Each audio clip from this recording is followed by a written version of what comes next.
Bonjour à tous et bienvenue sur la chaîne de Papier et de Rêve. Je suis Ursula et aujourd'hui je vais peindre avec vous une grenade. Pour cette vidéo, j'avais envie de changer un petit peu des fleurs et des paysages et c'est pour ça que je vous propose une grenade cette fois-ci. Les grenades, c'est un peu mon fruit préféré pour mon petit déjeuner. Ça se met très bien dans du muesli, ça rajoute un petit peu de croquant et c'est extrêmement frais. Mais en tout cas, c'est aussi rempli de très très jolies couleurs et j'avais envie de peindre cela avec vous aujourd'hui. Je commence cette aquarelle avec des taches rouges et pour l'instant ça peut paraître vraiment très très abstrait et ça va rester assez abstrait pendant quelques temps, mais restez avec moi, ayez confiance dans le processus et vous allez voir ces grenades apparaître vous aussi. J'ai choisi la laque de Garance Rose pour la couleur de l'écorce de ces grenades. C'est un rouge qui est vraiment rose finalement, mais c'est une couleur parfaite pour ces grenades. Et pour l'instant, la couleur est assez légère, vu que c'est vraiment les premières touches de mon aquarelle sur le papier. Je préfère y aller un petit peu plus en légèreté pour avoir la possibilité de rajouter de la couleur si j'en ai besoin. Sur mon image de référence qui est disponible sur le blog, le lien est dans la barre de description si vous souhaitez voir cette image. Il y a une planche en bois sous les grenades et le reste de ma cuisine qu'on peut entreapercevoir sur cette image qui est plutôt dans les tons bleus. Je travaille donc cette couleur de planche en bois avec de l'ocre jaune et une pointe de lavande mélangée dans l'ocre pour juste le ternir un petit peu, lui donner un côté un petit peu plus gris et un petit peu moins jaune du coup, pour qu'on ait une couleur beaucoup plus naturelle.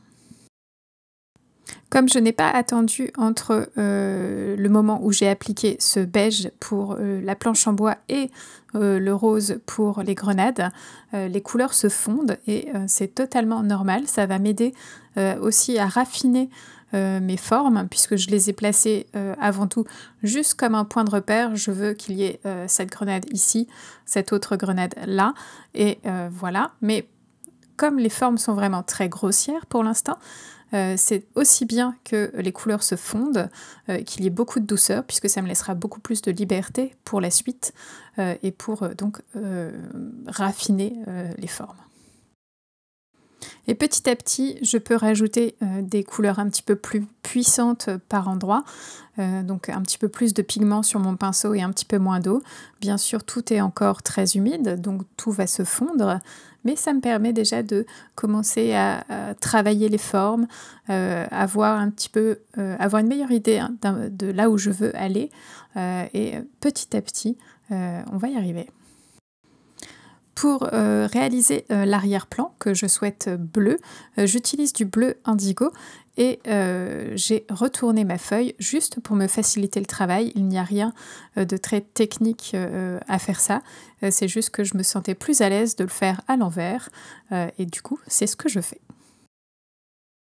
Donc j'utilise du bleu indigo pour cet arrière-plan et bien sûr le papier n'a pas encore séché à ce moment-là et du coup il y a des couleurs qui vont se fondre, mais comme elles ont été posées déjà il y a quelques temps, elles vont aller un petit peu moins loin que prévu, ce qui fait qu'on reste dans quelque chose de doux mais de pas totalement illisible puisque les couleurs restent relativement à leur place. Pour cette vidéo, j'ai décidé de ne pas accélérer mon temps de peinture. Je voulais que vous ayez une meilleure appréciation du temps que ça me prend pour réaliser une aquarelle. Du coup, je vais de temps en temps ajouter un petit peu de musique et vous laisser juste profiter de mon aquarelle tranquillement et je reviendrai vous donner des explications bien sûr un petit peu plus tard.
Maintenant que l'arrière-plan est réalisé et que j'ai ajouté aussi quelques ombres sous les grenades, je pense que vous pouvez commencer à les voir apparaître. Pour l'instant, je reste assez sobre sur les détails sur les grenades. Je préfère attendre la prochaine couche pour ajouter plus de détails et me laisser la liberté de peut-être changer d'avis aussi. Donc je préfère y aller légèrement pour l'instant avant d'ajouter vraiment trop de détails. Pour les ombres sous les grenades, j'ai tout simplement utilisé du rouge oxyde transparent mélangé à de l'indigo pour obtenir ce marron qui en plus a une particularité parce qu'il se sépare un petit peu dû au fait que le rouge oxyde transparent est une couleur très granulante et l'indigo a aussi un petit peu de granulation dans sa formulation, ce qui fait qu'on a une texture qui apparaît même si je travaille sur un papier totalement lisse. Et lorsque je veux des couleurs plus foncées dans le rouge des grenades, je mélange tout simplement la laque de Garance rose avec l'indigo et ça me donne un très joli bordeaux, pas du tout violet, qui va extrêmement bien avec la couleur sombre du rouge grenade. Et maintenant, je vais laisser sécher cette couche et vous parler du matériel utilisé. Pour les pinceaux, j'ai utilisé un Escoda Ultimo 1 pouce et un Escoda Ultimo 1/2 pouce en forme ovale. Pour les couleurs, j'ai utilisé de l'indigo, de l'ocre jaune, de la laque de Garance rose, du rouge oxyde transparent et de la couleur lavande. Mon papier aujourd'hui est un papier Arches en grain satiné mais en grammage de 640 grammes au mètre carré. Une fois que cette première couche est totalement sèche, vous pouvez voir que les couleurs sont vraiment beaucoup plus claires que lorsque je les ai posées. Mais dans ce cas-ci, ça m'arrange plutôt.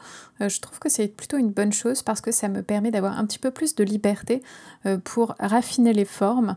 Je peux faire un petit peu plus de retouches et cette première couche qui est finalement un peu plus délicate m'aide à créer un petit peu plus de profondeur dans les grenades et du coup à les rendre un peu plus intéressantes. Et la première chose que je veux faire comme détail dans cette deuxième couche, c'est d'ajouter cette texture à l'intérieur des grenades qui est vraiment très particulière. Il y a tous les grains de grenades qui sont rassemblés les uns aux autres, mais il y a aussi cette sorte de pellicule blanche qui est aussi présente. Et en plus, les grains sont très brillants. Donc il faut réussir à rendre un petit peu toutes ces différentes textures et à vous les faire comprendre. Et pour l'instant, je commence par ajouter juste de la laque de Garance rose dans les zones où il y a plus de densité de grains, pour qu'on ait bien sûr cette impression qu'il y a vraiment une multitude de grains à l'intérieur de cette grenade. Petit à petit, je vais ajouter des couleurs plus foncées que je vais infuser dans la couleur rouge encore mouillée pour avoir un effet de profondeur dans ces grains et aussi beaucoup de douceur tout de même puisque les couleurs étant encore humides, on aura du flou. Bien sûr, mon traité des grenades restera en partie abstrait parce que c'est ce que j'aime peindre, c'est la façon dont j'aime peindre. Je n'aime pas peindre trop réaliste parce que c'est souvent plus compliqué et j'aime aussi vous donner mon point de vue sur un objet et donc ça passe par mon choix de couleurs, ça passe par mon traité de la façon dont j'applique mes coups de pinceau et c'est exactement ce style un petit peu abstrait que je souhaite vous délivrer. Aujourd'hui, comme je l'ai dit dans la liste du matériel, j'ai décidé d'utiliser du papier satiné, donc extrêmement lisse, et en plus très épais, puisque c'est du 640 grammes par mètre carré. Et j'ai fait ce choix parce que je voulais une texture très lisse, je voulais la possibilité qu'il y ait des marques d'eau, comme il y a dans l'arrière-plan. Je voulais qu'il y ait un petit peu toutes ces irrégularités qui me plaisent beaucoup dans le papier satiné, qui peuvent paraître peut-être des erreurs pour certains, mais je trouve que ça ajoute beaucoup de caractère à une aquarelle et ça donne aussi une idée de l'eau, du passage de l'eau à certains endroits et c'est quelque chose qui me plaît beaucoup. Et si j'ai choisi du grammage aussi important, c'est parce que aussi je voulais être tranquille sur le fait que mon papier ne gondolerait pas parce que je savais que j'allais traiter cet arrière-plan avec beaucoup d'eau pour avoir justement toutes ces traces si intéressantes avec l'indigo. Et du coup, un papier plus épais, c'est un choix un peu plus sûr. Je suis à présent en train d'ajouter des tons un peu plus sombres à l'intérieur des grains de grenade et pour ça j'utilise un mélange d'indigo et de laque de Garance rose que j'infuse à certains endroits de la laque de Garance rose encore humide pour justement ajouter de la profondeur, ajouter une certaine dimension, donner une impression qu'il y a beaucoup de grains à certains endroits, qu'ils sont un peu plus profonds, qu'il y a quelque chose qui se passe tout simplement. Et avec mon pinceau, j'essaye aussi d'induire que tous ces petits grains sont ronds. Donc j'essaye de faire des marques un petit peu plus rondes et à certains moments j'essaye aussi de ne pas tout peindre la zone pour garder un espace blanc pour avoir la brillance de ces grains. Et donc petit à petit, j'indique les caractéristiques spécifiques de la grenade. Je vous donne les bons petits détails pour vous permettre de comprendre cette aquarelle. Il y a aussi quelques éléments que je vais rajouter un petit peu plus tard, comme un peu plus d'ombre sous les grenades pour leur donner un petit peu plus d'assise et un petit peu plus d'importance pour bien signifier qu'elles sont juste posées sur un objet. Je vais aussi accentuer le contraste de la grenade avec l'arrière-plan parce que pour l'instant le contraste est légèrement trop léger et du coup ça manque un petit peu d'impact. Donc je vais faire tous ces petits éléments et je vais vous laisser profiter de ces instants.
Après avoir rajouté les ombres sous les grenades, j'ai ajouté des pointes de lavande à côté de ces ombres et je trouve que ça ajoute quelque chose de très intéressant dans les ombres, ça leur donne un petit peu d'animation, il y a quelque chose qui se passe, ça donne une idée aussi d'un reflet, d'une lumière peut-être un petit peu bleutée, donc ça donne une ambiance en fait particulière et c'est quelque chose que j'aime beaucoup. Surtout que cette couleur lavande est légèrement opaque et on a peut-être un petit peu de brouillard qui s'ajoute sur le papier. C'est très léger et délicat, mais j'aime vraiment cet effet. Et j'ajoute aussi un peu plus de lavande dans la grenade elle-même pour indiquer quelques ombres, quelques juste changements de couleur pour ajouter un peu d'intérêt dans cette aquarelle. Cette couleur lavande est vraiment une couleur que j'aime beaucoup.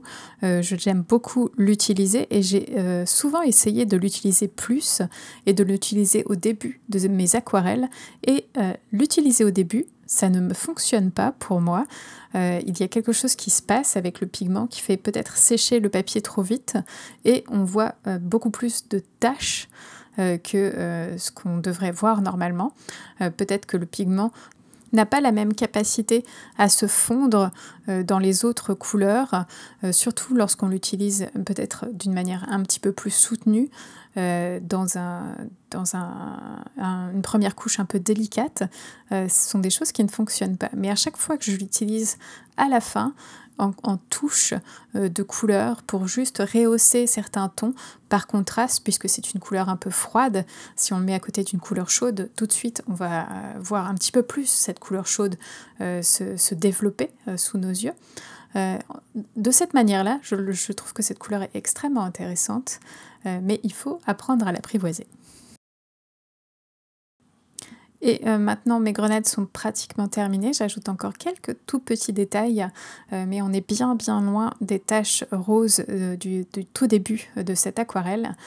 C'est peut-être ce qui est un petit peu étrange avec l'aquarelle, c'est qu'on part souvent avec des taches sur le papier et on en crée quelque chose. Et je sais que ça peut faire peur au début et peut-être ça peut décourager un petit peu cette première couche qui n'est jamais très réussie. Mais vous pouvez voir qu'en s'accrochant et en continuant, on arrive à quelque chose. Et cette vidéo est à présent terminée. Merci de l'avoir regardée jusqu'au bout et j'espère qu'elle vous a plu. N'hésitez pas à aller jeter un coup d'œil sur le blog pour plus d'informations sur cette image. Et bien sûr, dites-moi ce que vous en pensez dans les commentaires. À bientôt.